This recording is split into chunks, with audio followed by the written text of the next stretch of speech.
उसका बुवा मम्मी बुवाबासी हुनुभयो। उहाँको मृत्यु भइसकेको छ। हार्दिक श्रद्धाञ्जली भन्न चाहन्छु। र नानीको योभन्दा 2 वर्ष अगाडिदेखि त्यो केटासँग प्रेम रहेको भन्ने पनि हल्ला आएको छ। के हो कसो हो पुलिसले छानबिन गरी बाहिर ल्याउला। यसमा अलिकति थोरै अभिभावकको पनि कमजोरी देखिन्छ।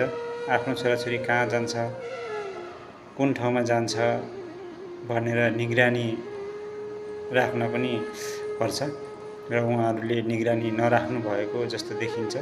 उसको बुवा विदेशमा हुनुहुँदो रहेछ। ठिक छ, आमाले निगरानी राख्न सकिन्थ्यो। छोराछोरीलाई जता पायो उतै बाहिर छोडियो भने पनि यस्ता घटनाहरू घट्ने गर्छन्। इमर्जेन्सीमा भएको घटनाहरूलाई सरकारले गम्भीरतापूर्वक लिनेछ र क्षतिपूर्ति दिनेछ। यो भनेको आफै जानी गरेको जस्तो देखिन्छ। लभमा परिसकेपछि उहाँलाई बोलायो होला त्यो केटाले, उहाँ किन जानुभयो र यस्तो छ भनेर आफ्नो घर परिवारलाई उहाँले बुवा मम्मीलाई अथवा आफ्नो दिदीभाइलाई किन भन्नु भएन, के कारणले भन्नु भएन, यस्ता कुराहरू सबै ख्याल गर्नुपर्ने हुन्छ। छोराछोरी जन्माएर मात्रै हुँदैन, लेखाइ पढाइदेखि हरेक कुराको ख्याल गर्नुपर्ने हुन्छ।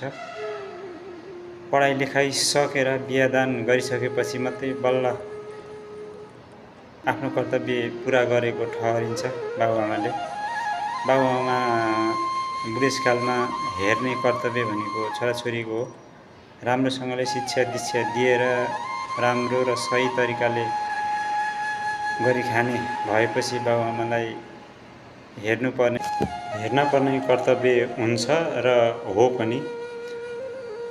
बाबुआमाले सम्बन्धित ठाउँमा आफूले रोजेको कुटुम्बमा हेरेर रेखदेख गरेर के छ कस्तो छ बुझेर दिएको छोरीचेली र आफूले बुझेर लिएको बुहारीचेलीले बुढेसकालमा सहारा पनि बुढापाकालाई सहारा दिने कर्तव्य पनि हो।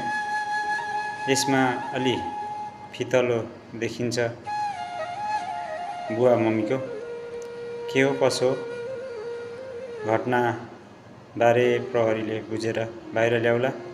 अहिलेलाई यति भन्दै बिदा हुन चाहन्छु।